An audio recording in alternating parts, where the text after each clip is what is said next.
What's going on, guys, and welcome back to Gotti's Garage. This is part 1.5 of the LS build right here. But first, check out this jacket that I'm rocking. This is our windbreaker you can find on www.gottisgarage1.com. It's actually surprisingly warm. You know, fall's here or right around the corner for some of us. This coat is made by Champion. It has Gotti's Garage embroidered on the left side of it. It zips halfway down with a full through pocket on the bottom. Also with the hood. www.gottisgarage1.com. Do yourself a favor and pick up one of these because it's actually a really amazing jacket.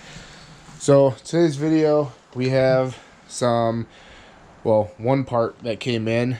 So I ordered some cam bearings, and last time you guys watched on this, the pistons, crank, all that stuff was still in here.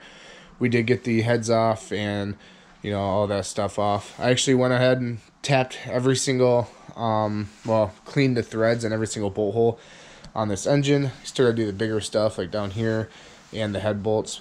But I'm waiting for a spot to open at the machine shop so I can get this thing hot tanked, as well as the cylinders looked over. They're very smooth. Nothing is, you don't feel anything. But there is some decoloration, so I want to get it just checked to see what the machine shop says, because that's what he does for a living. So, but if he says that's okay, then we're just gonna do a hot tank. We're gonna wash this whole engine off and stuff, and get these cam bearings installed. Which here's one right here, and you can see all the way through. It's kind of cool. But then I still haven't switched these over. Still got these backwards. This is actually 2468, 1357 over here, but I have that on video. I have it in my head, and I should probably write it down. Oh wait, actually I did write it down. Turn around. But anyways, these push rods, everything, they all look great. I don't see any that are bent. So here's all the pistons, 1 through 8, all labeled. But as you can tell, the bearings are actually in pretty rough shape on most of them. So we're gonna order new rod bearings and new crank bearings, because some of those were pretty rough as well. Here's the inside of one. But then we need these.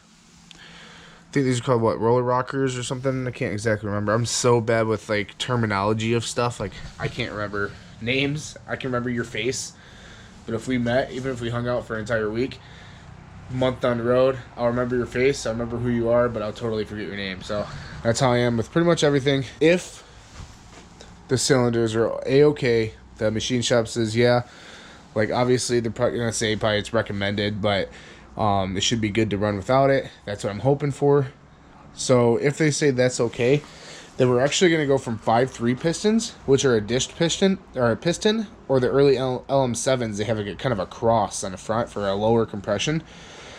I believe it's only 9.75 to 1, while the 4.8 flat top pistons will be exactly 10 to 1. So just a little bit more power out of it, a little bit higher compression. So we're going to be going with that. These are pressed-in pistons, so I'm going to have to get those done too.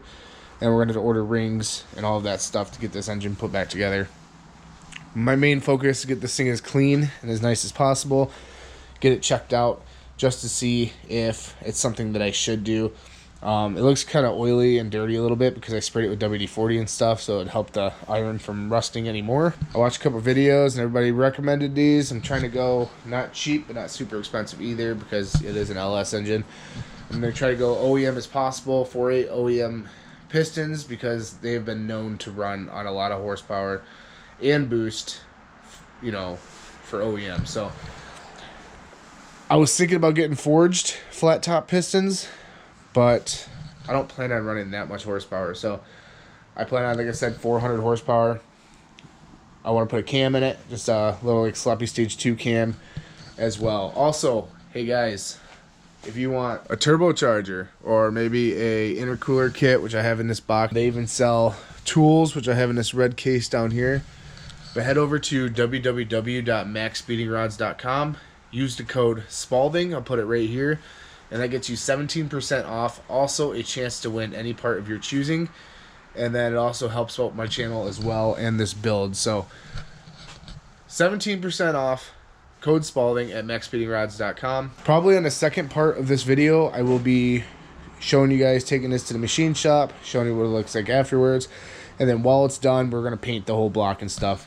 And I want you guys to decide a color. I was thinking, because I like black, my truck's black, I want my car to be black, the Merkur.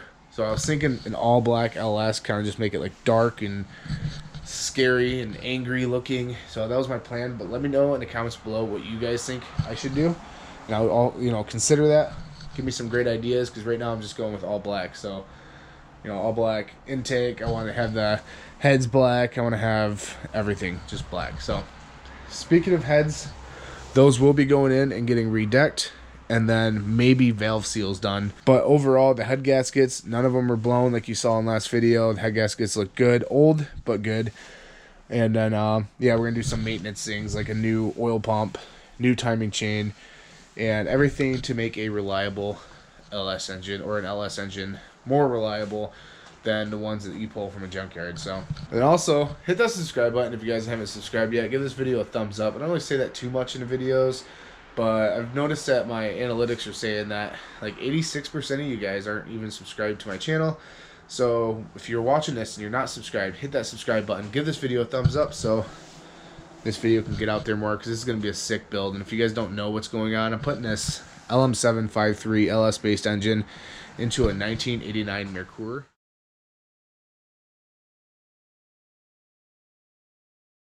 So this is the car that the LS is going in. I'll put a picture below right now so you guys can see what it looks like with the 5.3 in it, and why I decided to go with the 5.3. Here's some parts that we're not going to need. We are going to need that valley pan, but it's aluminum, so I just set it outside. I put some purple power on it because we had a huge rainstorm. Same with the rear main and the front cover, timing change cover. Those are aluminum, so they're not going to rust or anything. I just sprayed some stuff. Didn't really work, so I'm going to have to scrub it. Oil pan, pickup tube, and windage tray, I believe, are all going to have to be changed. I'm not sure if I can use that same windage tray with a muscle car swap pan or something like that. So that's what's going on with that. The 2.3 hasn't sold yet. I was told someone wanted to buy it, but it hasn't quite sold yet. So I was kind of thinking about maybe just... So my belief, what's going on, I had a new head gasket. The head gasket wasn't cracked whatsoever, but I did lose compression in all pistons. So I believe if we just get some new injectors, maybe some new head bolts. I was told, and I researched, that the 12-point head bolts on a 2.3 Lima engine, the 12-point ones, are reusable. But with that engine being like 30 years old, probably original head bolts. And when I first got into the car, I did hit 30 pounds of boost. I maxed out my gauge, so it could have been even more. It's when I had the boost controller in there, and I wasn't paying attention to where it was at. I should have just zeroed it out, but I didn't even check. I just got in it, ripped it, and I hit 30 pounds of boost. So I'm thinking it actually lifted the head, because ever since that, I've had problems. I've been chasing little problems around, and that's why I went and put a new head gasket on. I went and did all this other stuff, even though the old head gasket didn't even... I mean, it was bad, so I guess maybe it did blow. But then I still had problems, so it was running and driving just fine. I got into boost like a little bit, like not much. I just wanted to like feel if it was like, seemed like it was running well or running good, and then that's when it like died. So I think maybe that's the culprit for that. So if the guy doesn't actually buy it, he doesn't. I'm supposed to take it to him, and if he doesn't actually want that, then I'm just gonna get some new head bolts, and then who knows? Maybe we'll just throw it back in the car. So that way we can make it running and driving again, new injectors, and then see how that goes. I'll probably not put the intercooler kit back in, so I might just run it from the turbo back to the intake again, like it would be stock. But that way it's easier to manage and move the car around until it sells, or not the engine sells, or until this engine is done. And then all the plans for the transmission are still the same. We're going to be cutting the bell housing in that car so we can fit the 4L60E bell housing and the AR5 transmission in this car. And we're going to be switching to a hydraulic clutch because that cable clutch junk is crap. So that's the plan. And here's just a quick update video for you guys. I just wanted to let you guys see this. I might as well turn it around too. Alright, so I still have the sensor in here. I gotta pull that sensor out, and there's two plugs that I gotta pull out as well. I believe that is it. I might have to pull these out. I'm gonna have to call the machine shop and ask, but I might have to pull the oil and then the coolant plugs out before they can hot tank it, and all these bolts, of course. But here is the inside of an LS engine with everything out. It's just a bare block.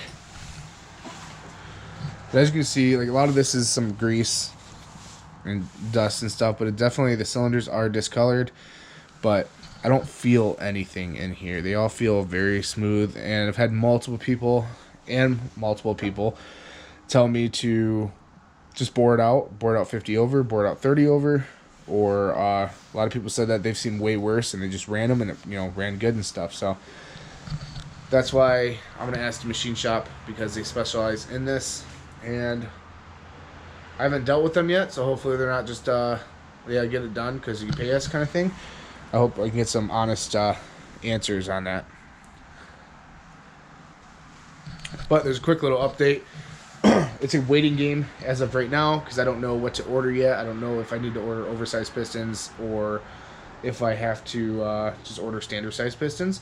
But we're definitely going to be going with a 4.8 piston because, well, let's face it, you know, like a little bit higher compression on a NA engine is going to be a little bit better than just running a stock 5.3. I mean, even it'll still make power, but we just squeeze a little bit more out. And since this is all torn out anyways, we're going to go ahead and do that. I'll be using the stock original rods because they are known for a lot of horsepower and reliability. So hope you guys enjoy this. Remember my max speeding rods code. Also, remember, if you wanted to, you could pick up one of these jackets. And you guys stay different. Enjoy your day. Hit that subscribe button. Give this video a thumbs up. And I'll see you guys next time.